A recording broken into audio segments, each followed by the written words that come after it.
Okay, तो अब हमें देखना है कि ऐसा कौन सा कार्बन एटम था। तो ये हम लोगों ने पहले ही देख लिया था कि जब हम ग्लूकोज की बात कर रहे थे तो C1 एंड C6 जो थे हमारे, ये क्या थे, सिमेट्रिकल, और C2 टू C5 हमारे क्या थे, एसिमेट्रिकल। सिमिलरली अगर हम फ्रक्टोज की बात करें तो उसका मैं स्ट्रक्चर बना के समझा देता हूँ आपको। 3 4 5 और 1 6। ओ एच, सॉरी,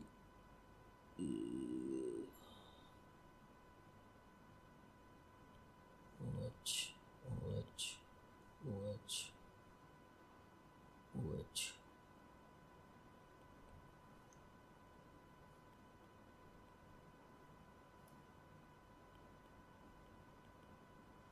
ठीक है, तो ये कैसा है, सिमेट्रिकल, 2 एच एटम।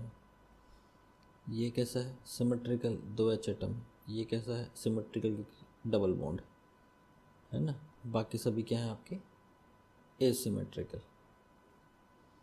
तो C1, C2, C6 ये कैसे हैं हमारे, सिमेट्रिकल।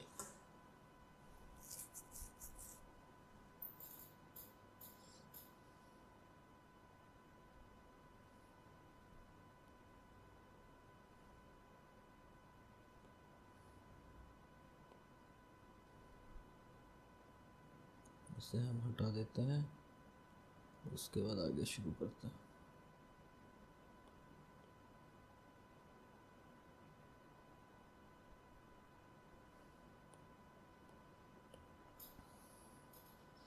तो ग्लूकोज का देखते हैं, सबसे आपके लिए इजी भी रहेगा और समझने में भी आसानी रहेगी। तो इसका पायरनोस फॉर्म बनाए हम लोग।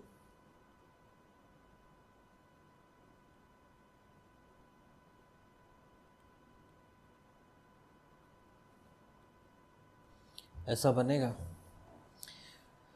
और ग्लूकोज का लीनियर फॉर्म भी बना लेते हैं।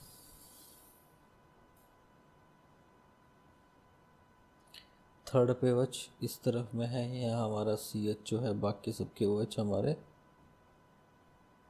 इस तरफ में है ना। तो हमने क्या बात की थी, हमारा निमोनिक क्या था, अबाउ द प्लेन, वो हम रिंग में देखेंगे। राइट साइड जो हमारे लीनियर फॉर्म में रहेंगे, तो राइट साइड हमारा किस पे है, C2 पे है, 3 4 5 6। ठीक है, तो C2 पे राइट साइड है, तो हमें कहाँ दिखाना पड़ेगा, अबाउ द प्लेन। ये हमारा कौन सा है, C1, ये हमारा क्या रहेगा, C2। तो ये हम दिखाएंगे कहाँ, अबाउ द प्लेन। थर्ड पे हमारा कहाँ है, लेफ्ट साइड में, तो ये हमारा कहाँ आ जाएगा, बिलो द प्लेन। ठीक है, बाकी ये सभी हमारे कहाँ जाएंगे, राइट साइड में, इसलिए about the plane.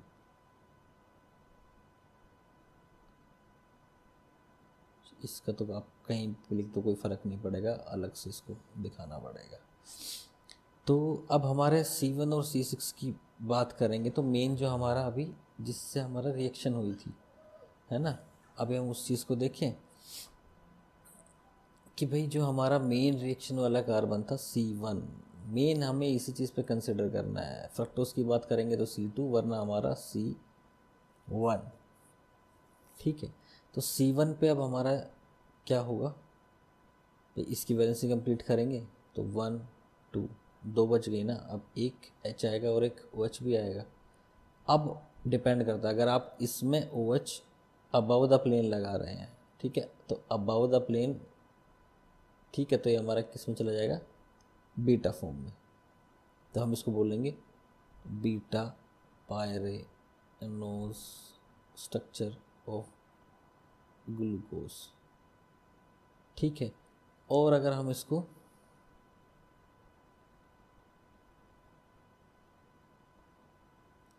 Below the plane लगा दें इस कार्बन पे, ठीक है, तो फिर हम इसको क्या बोल देंगे, अल्फ़ा।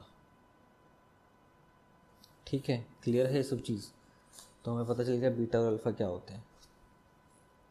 चलो नेक्स्ट कंसेप्ट देखते हैं, म्यूटा रोटेशन क्या होता है। ठीक है, म्यूटा रोटेशन, तो इसको क्या होता है ना, ग्लूकोज और गैलेक्टोज दोनों ही दिखा सकते हैं।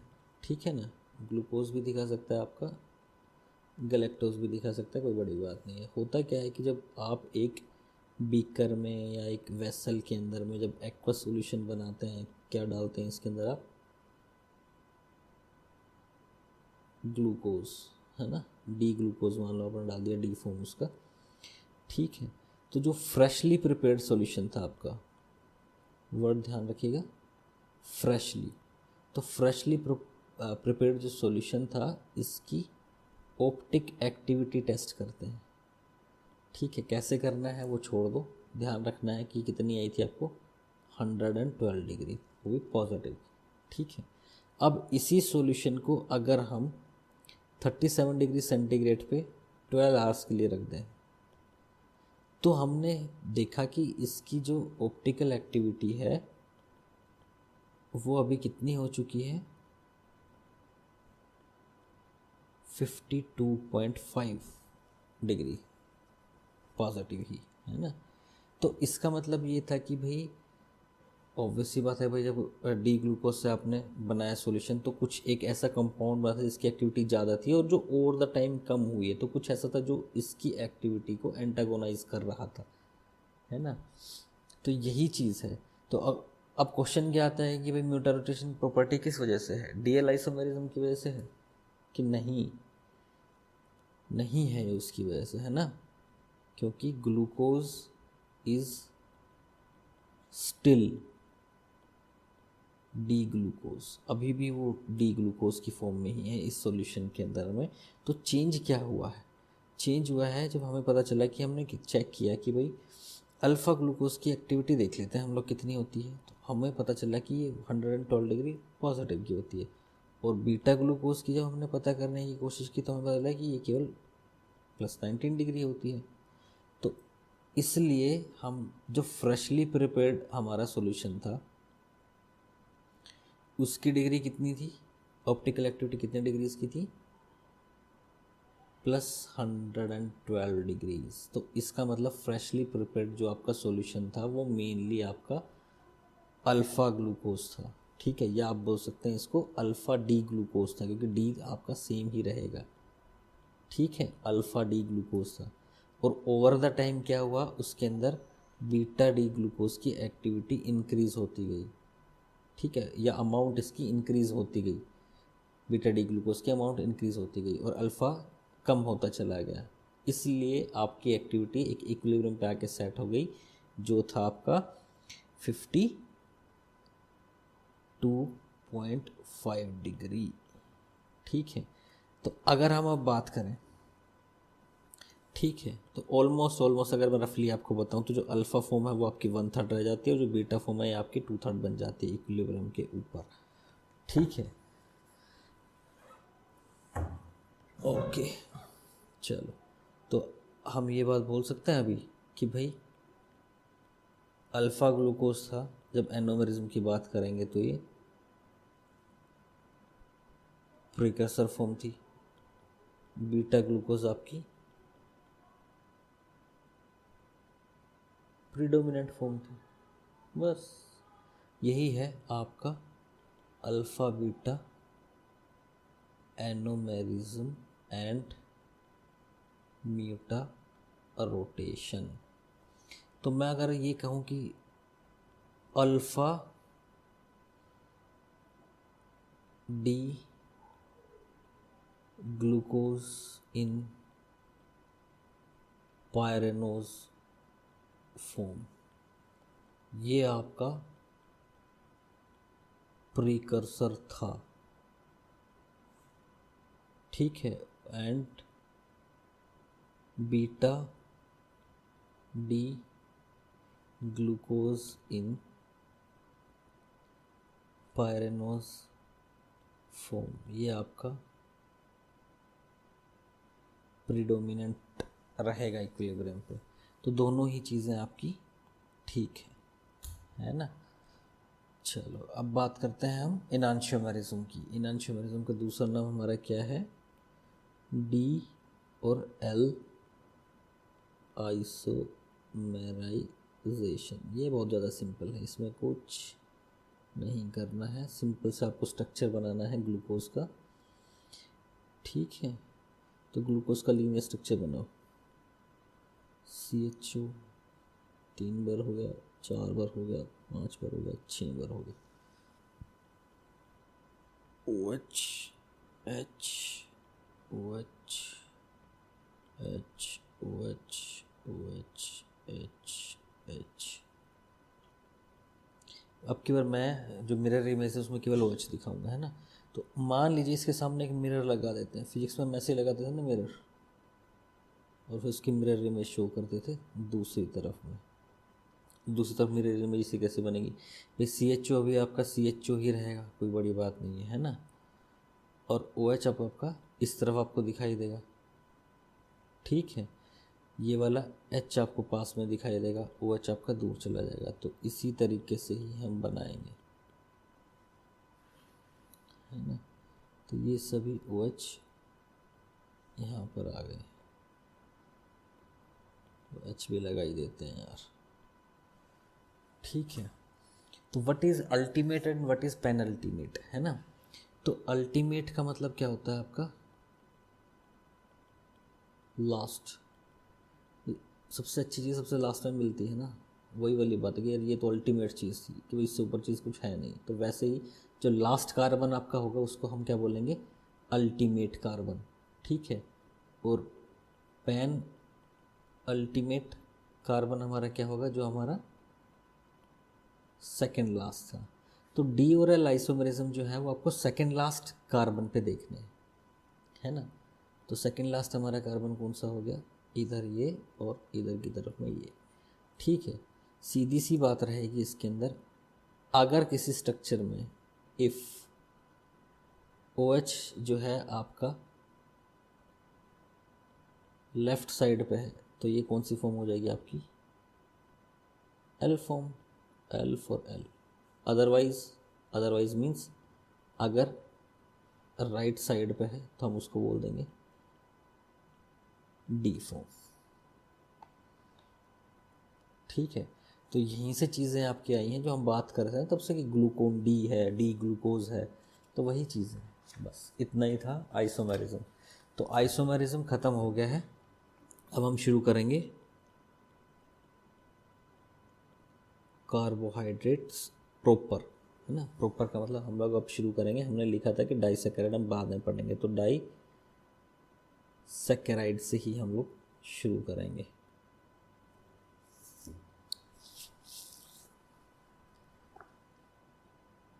ठीक है, तो डाइसैकेराइड्स देखें। तो डाइसैकेराइड से कुछ एक एग्जांपल हैं, सब चीज़ें आपको देखनी है। पहला क्या है, सुक्रोज, ठीक है। डाइसैकेराइड में आपको ध्यान रखना है कि कौन कौन से नॉन रिड्यूसिंग है। नॉन रिड्यूसिंग का मतलब क्या, जैसे हमने बात की थी कि भाई सारे के सारे मोनोसैकेराइड हमारे रिड्यूसिंग है क्योंकि उनका एल्डिहाइड या कीटो ग्रुप आपका फ्री होता है। लेकिन जब डाइसैकेराइड बनते हैं तो दो मॉलिक्यूल्स में, दो मोनोसैकेराइड में इस तरीके की रिएक्शन होती है कि उनमें से कुछ एक का जो रिएक्टिव ग्रुप्स हैं ख़त्म हो जाते हैं, ठीक है। तो अगर ये रिएक्टिव ग्रुप ख़त्म हो गए तो वो नॉन रिड्यूसिंग हो जाएंगे। तो sucrose is one of the non reducing sugar. Similarly trehalose, ये भी आपका क्या है, नॉन रिड्यूसिंग शुगर, ठीक है। बाकी मैं कुछ और आपको एग्जांपल देता हूँ, फिर मैं आपको बताऊँगा तरीका याद करने का, कैसे याद करना है ना। लैक्टोज हो गया आपका, लैक्टुलोज हो गया आपका, माल्टोज हो गया आपका, और आइसोमाल्टोज हो गया आपका। पहली चीज़ ध्यान रखनी है, हम माल्टोज की बात कर रहे हैं, मैनोज की नहीं। मैनोज हमारा मोनोसेक्राइड था, माल्टोज हमारा डाइसेक्राइड है। दूसरी चीज़ हमें ये देखनी कि ये चीज़ किस किस से मिलके बनी है। बाकी सभी रिड्यूसिंग है, रिड्यूसिंग इंपॉर्टेंट नहीं है। क्वेश्चन आएगा कि कौन सा नॉन रिड्यूसिंग है, तो नॉन रिड्यूसिंग आपको पता होना चाहिए कि सुक्रोज और ट्रीहेलोज आपके नॉन रिड्यूसिंग है। ये है आपके क्वेश्चंस, ठीक है। अब हमें देखना है कि भाई कौन कौन सी मोनोसेक्राइड यूनिट से बने हुए हैं, है ना। तो सुक्रोज जो बनता है सबको पता है, इसको कोई याद नहीं रखता, सबको पता है ग्लूकोज प्लस फ्रक्टोज से बना है, इसको याद रखने की ज़रूरत है, सबको ही पता है। अगर आप ये गलत करके आए तो आपका सिलेक्शन नहीं ही हो सकता, सीधी बात ये है ना। ट्रीहेलोज हमारा किससे बना है, ग्लूकोज प्लस ग्लूकोज से। लैक्टोज हमारा किससे बना है, ग्लूकोज प्लस गैलेक्टोज से, है ना। लैक्टोज इंटॉलरेंस सुनी है कि दूध पीते हैं, आइसक्रीम खाते हैं, पेट खराब हो जाता है, तो वो वाला लैक्टोज है ये, है ना, जो ग्लूकोज और गैलेक्टोज से मिलके बना है। लैक्टुलोज अब हमारा किससे बनेगा, ऊलोज हमारा था, तो हमारा कीटो का कुछ ना कुछ आना चाहिए, इसलिए fructose plus galactose not glucose. ठीक है। माल्टोज हमारा किससे बनेगा, ये सिंपल है, ग्लूकोज प्लस ग्लूकोज से। आइसोमाल्टोज हमारा क्या बनेगा, ग्लूकोज प्लस ग्लूकोज से।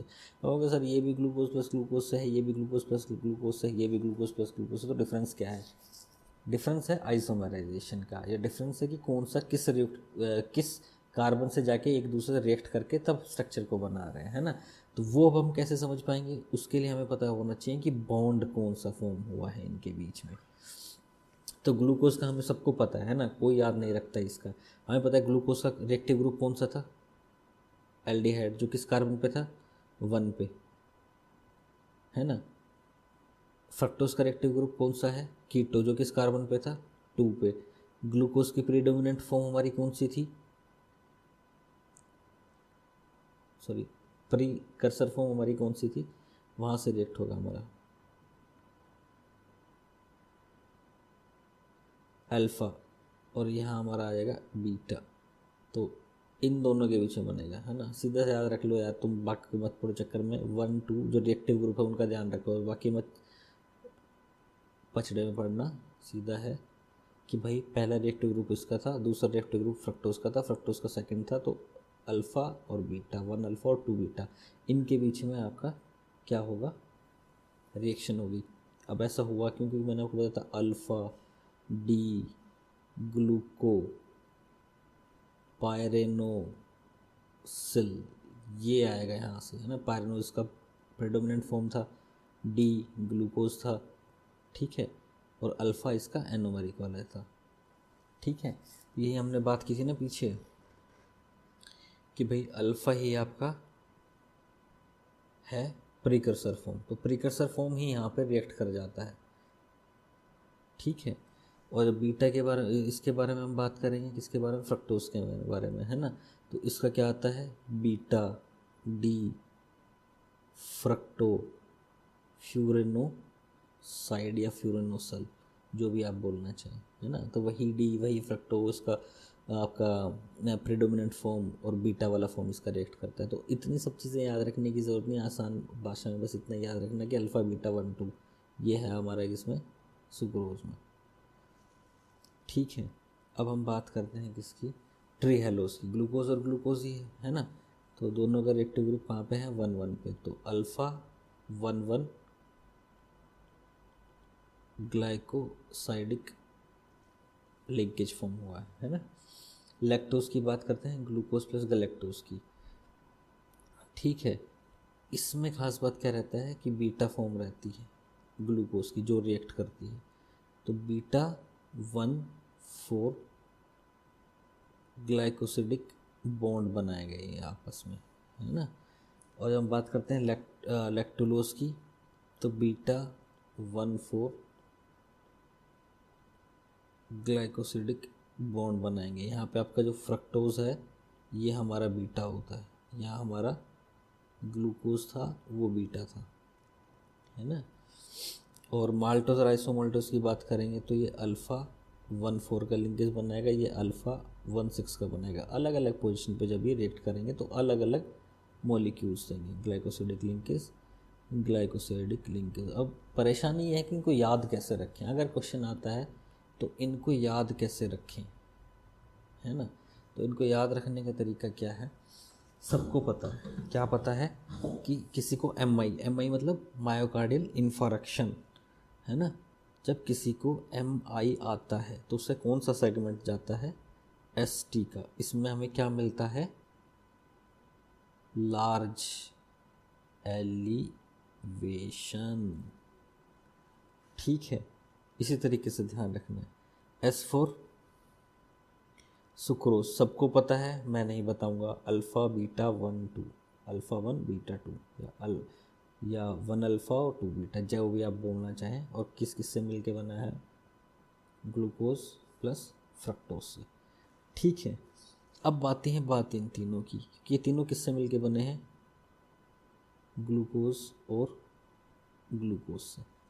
ठीक है, सिंपल से याद रखना है 111416।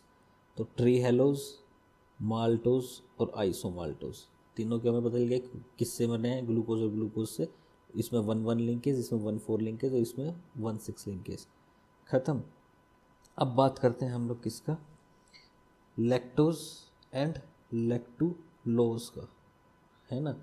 तो इसमें सिंपल सी बात है, देखो यार याद रखने वाली तो क्या है, इतना ही ध्यान रखना है कि क्या both beta and both 1,4 linkage. अब बने किस किस से हैं वो हम लोग यहाँ पहले ही कंप्लीट कर चुके हैं ना, कि लैक्टोज हमारा किससे बना है, ग्लूकोज प्लस गैलेक्टोज से, सबको पता है दूध में रहता है। और लैक्टुलोज हमारा क्या बनाएगा, ग्लूकोज रिप्लेस हो जाएगा क्योंकि हमें कीटो वाला चाहिए था, इसलिए फ्रक्टोज से, तो फ्रक्टोज प्लस गैलेक्टोज से। ठीक है, तो आपको ये याद रखना है। तो ये है आपका निमोनिक।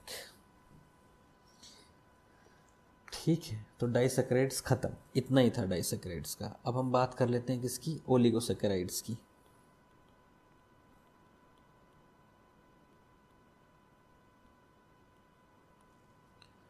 ठीक है, ओलिगो में हमने पहले कहा था कि 3 to 10, 3 to 9 नहीं होता है ना। 3 to 9 हमारा किस में होता था, मोनोसैकेराइड में नंबर ऑफ कार्बन। ठीक है, तो ओलिगोसैकेराइड में 3 to 10 आपकी मोनोसैकेराइड यूनिट्स होंगी। ठीक है, तो पहली चीज़ तो ये। सेकंड थिंग जो इम्पोर्टेंट है क्या है, इनमें एंटीजेनिक टेंडेंसीज होती हैं, है ना। और कार्बोहाइड्रेट्स में केवल और केवल ओलिगोसैकेराइड्स ही हैं जिनमें एंटीजेनिक टेंडेंसी होती है। ठीक है, तो एंटीजेनिक टेंडेंसी किस में नहीं होती, नोट इन मोनो, डाई और पॉलीसैकेराइड।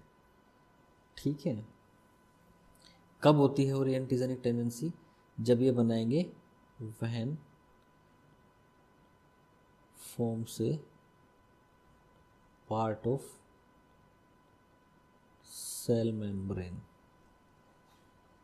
ठीक है, अब से एग्जाम्पल देख लेते हैं यार। तो पहला क्या है, एग्जाम्पल इज, देखिए ये अच्छे से दिखाना पड़ेगा आपको, बड़ा मिसनोमर टर्म है ना, माल्टो ट्राइओस। दूसरा एग्जाम्पल क्या है इसका, लिमिट डेक्सट्रांस। तो ये दो आपको ध्यान रखने हैं, है ना। और ख़ास बात क्या है कि ये दोनों के दोनों ही आपके नॉन एंटीजेनिक होते हैं, इवन इन ओलिगोसैकेराइड। बाकी कोई नहीं पूछेगा इसमें कि क्या है क्या नहीं आना, है ना। अब लिमिट डेक्सट्रान की पहले बात कर लेते हैं कि क्या होते हैं। ये कहते हैं कि ये 8 से 10 ग्लूकोज यूनिट से बने होते हैं, है ना, 10 मैक्सिमम। ठीक है, और 8 आपका मिनिमम। ठीक है ना। और इसकी क्या, अब इतने सारे ग्लूकोज हैं तो स्मॉल ब्रांचेस भी होती हैं इनकी, मतलब कि जैसे मान लो ये एक ग्लूकोज यूनिट है ना, ये एक ग्लूकोज यूनिट थी, तो अब मैं ग्लूकोज यूनिट को एक सर्कल से दिखाऊंगा। ये था, ये था, ये था, ये था, 4 हो गया, 5 हो गया, 6 हो गया, ठीक है, 7 हो गया, 8 हो गया, इस तरीके से रहेगा, है ना। तो ये हो गया आपका लिमिट डेक्सट्रान का स्ट्रक्चर। ठीक है, माल्टोट्राइओस की हम बात करें, माल्टोट्राइओस की जब हम बात करते हैं ना, तो ख़ास बात क्या होती है, माल्टो ट्राइओस, ट्राइओस वर्ड हम कब यूज़ करते हैं, जो मोलिक्यूल हमारे 3 कार्बन एटम का होता था मोनोसैकेराइड में, है ना। तो ना तो अब इसमें 3 कार्बन एटम है, ठीक है, और ना ही इसमें माल्टोज कहीं आता है। ठीक है, समझे, किस किस से मिलके बना होता है ये, 3 यूनिट्स ऑफ ग्लूकोज, ग्लूकोज और ग्लूकोज। क्योंकि माल्टोज किससे बनता था, अभी हम पढ़ के आए हैं ना यार, केवल 2 यूनिट ऑफ ग्लूकोज से, और ये बन रहा है 3 यूनिट्स ऑफ ग्लूकोज से। ठीक है, तो ओलिगोसैकेराइड्स भी आपके ख़त्म। अब हम बात करते हैं पॉलीसैकेराइड्स की।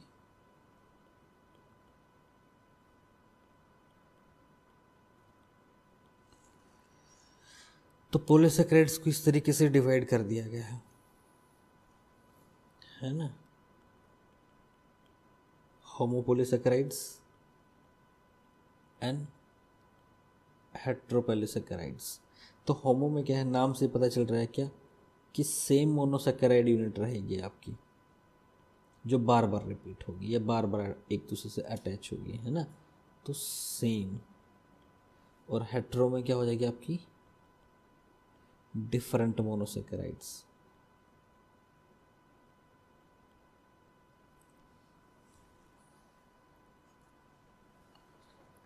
तो अब हम एग्जांपल देखें कुछ।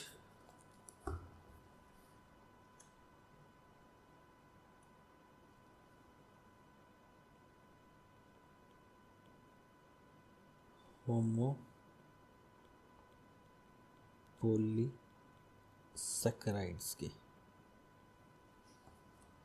सारे एग्जांपल इम्पोर्टेंट हैं, याद करने पड़ेंगे, किसी भी तरीके से याद करो, बट इम्पोर्टेंट हैं और आते हैं, रटने वाली चीज़ें हैं, रटना पड़ेगा। Starch, glycogen, cellulose, inulin, dextran, this is dextran, note limit dextran, and chitin. ठीक है, तो ये सभी है किससे बने हैं, सीधी सी बात है, कोई एक ही मोनोसैकेराइड होगा जो बार बार रिपीट होगा। तो स्टार्च किससे बना है, ग्लूकोज से। ग्लाइकोजन हमारा किससे बना है, ग्लूकोज से। सेलुलोज हमारा किससे बना है, ग्लूकोज से। इनुलिन हमारा किससे बना है, फ्रक्टोज से। ये आपका एमसीक्यू है ना। किस लिए काम आता है, for measuring GFR, glomerular filtration rate. ठीक है, डेक्स्ट्रान, डेक्स्ट्रान का यूज़ क्या है, बना किससे है, ग्लूकोज से। यूज़ क्या है, एज प्लाज्मा एक्सपेंडर। एक्सीडेंट हो गया, कुछ नहीं मिला, हाइपोवोलेमिक शॉक में चला गया, ब्लड नहीं मिल रहा है, डेक्स्ट्रान दे दो।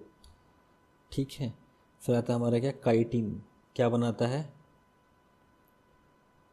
एक्सोस्केलेटल ऑफ इनवर्टिब्रेट्स, इंसेक्ट्स वगैरह जो होते हैं उनका, जैसे कि कॉकरोच में, है ना। किससे बना होता है, नाग से। नाग क्या होता है, सांप बोलते हैं ना, नाग, मजाक कर रहा हूँ। होता क्या है, एन एसिटाइल ग्लूकोसामीन। कहीं पढ़ा है ये नाम, एन एसिटाइल ग्लूकोसामीन, पढ़ा होगा। चलें थोड़ा पीछे, शुरुआती दौर में।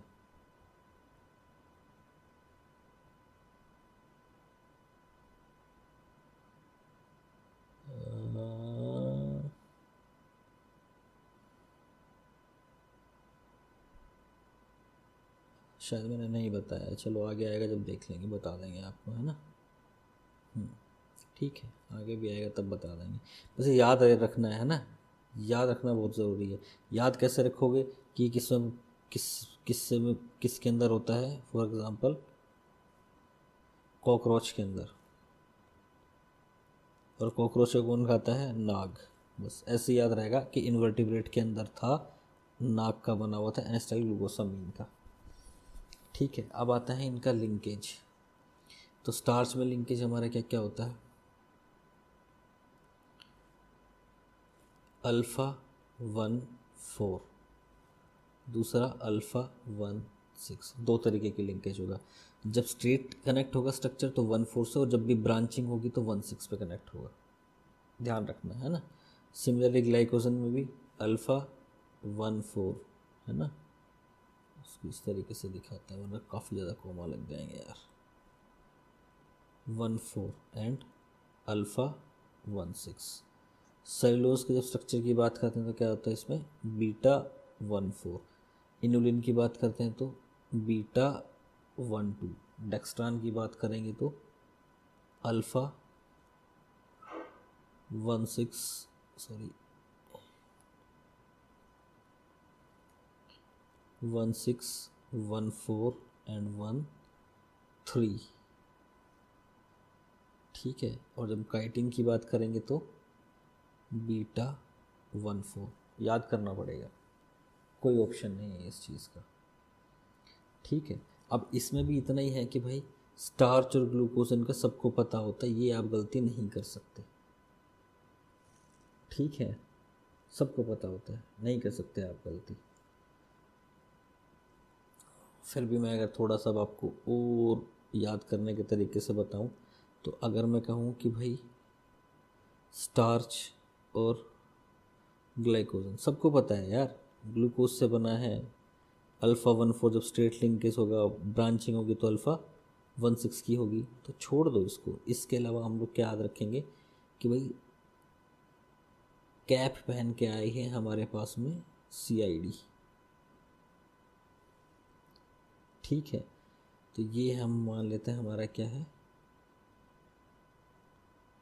सेलुलोज, ऊपर लिख देता हूँ इजी रहेगा, नीचे बोर्ड दिखा देंगे आपको, है ना।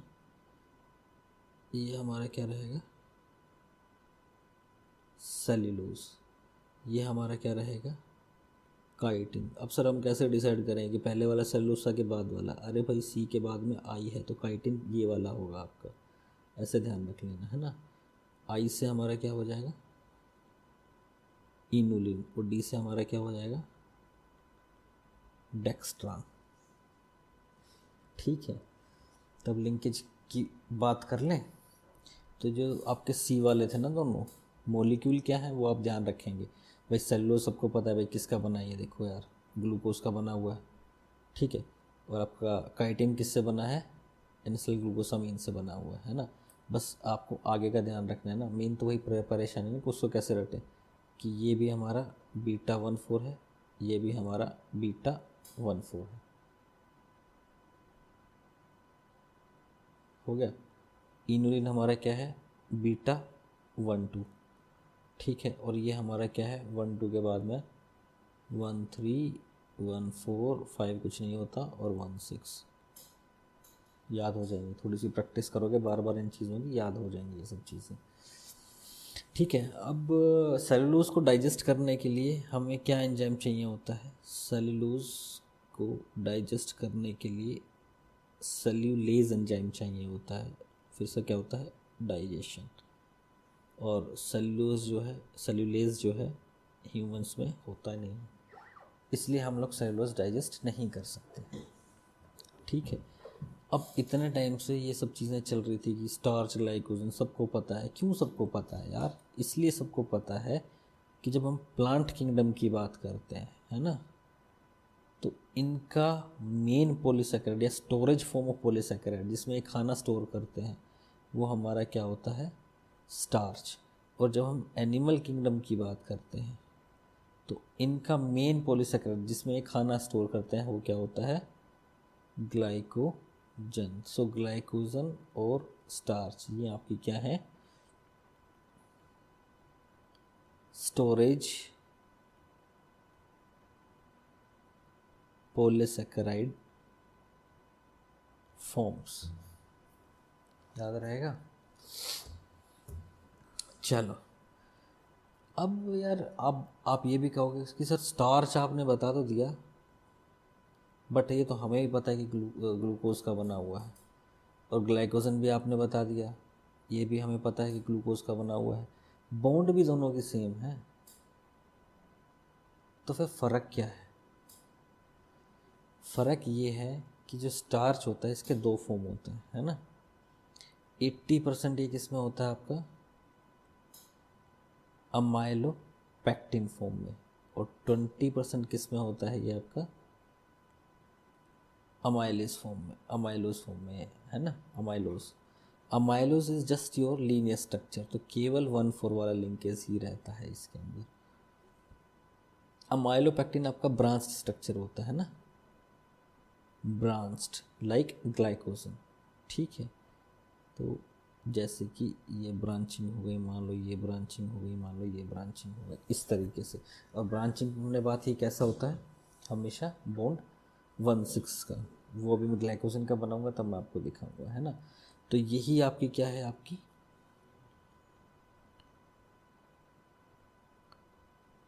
प्रीडोमिनेंट फॉर्म ऑफ स्टार्च, ठीक है, सिमिलर टू ग्लाइकोजन। परेशानी क्या है, दिक्कत क्या है, या डिफरेंस क्या है कि जो नंबर ऑफ ब्रांचेस होती है ना वो कम होती है आपकी स्टार्च के अंदर, तो लेस नंबर ऑफ ब्रांचेस।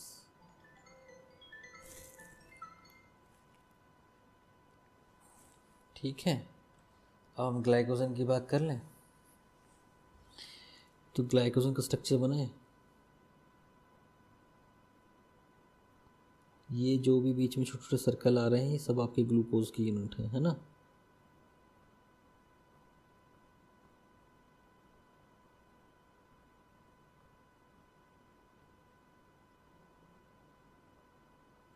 तो इस तरीके से आपका ग्लाइकोजन होता है। जस्ट एक रफ स्ट्रक्चर मैंने बना के दिखाया है, लेकिन फिर भी कंपेरिजन के लिए ब्रांचेस ज़्यादा दिखाई हैं मैंने इसके अंदर, है ना। अब एक बार बॉन्ड की बात करके देख लें, है ना, कि बॉन्ड का क्या रोल है क्या नहीं है। जब भी आप स्ट्रेट लाइन में जाएंगे ना, लाइक जब आप इस स्ट्रेट लाइन में जा रहे थे, है ना, जब आप इस स्ट्रेट लाइन में जा रहे थे तो ये स्ट्रेट लाइन है, straight line straight line straight line straight line straight line straight line straight line, ये सभी बॉन्ड जो हैं अल्फ़ा 1,4 थी। लेकिन जैसे ही ये जो ब्रांच हुआ है यहाँ से, इसकी बॉन्ड आपकी 1,6 है। 1,6 एक बार हुआ, अब ये स्ट्रेट लाइन में जा रहा है इसके साथ में, तो ये आपकी क्या होगा 1,4। ये क्या हुआ आपका 1,4। अब आप स्ट्रेट लाइन अगर आपका ये जा रहा था तो ये आपका हो जाएगा 1,4, और यहाँ ब्रांच होती है होगा 1,6। अब ये स्ट्रेट जा रहा है तो यहाँ क्या आ जाएगी 1,4 1,4 1,4। यहाँ से ब्रांच हुई थी, ये हमारी बॉन्ड क्या होगी हमारी 1,6, ठीक है। अब ये स्ट्रेट लाइन मान लो ये वाली ब्रांच है, तो ब्रांच अगर हम इसे कंसिडर कर रहे हैं तो 1,6, और ये स्ट्रेट लाइन कंसिडर करनी पड़ेगी फिर हमें, तो 1,4 1,4 एंड 1,4 इस तरीके से होता है, ठीक है। तो क्या होगा मेन बात,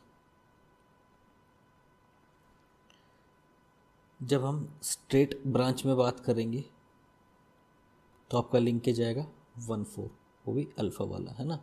और जब हम ब्रांचिंग की बात करेंगे, ब्रांचिंग पॉइंट की बात करेंगे, तो हमारा लिंकेज जो आएगा वो क्या आएगा अल्फ़ा 1,6, और ये हमारा क्या होता है हाईली ब्रांच्ड स्ट्रक्चर।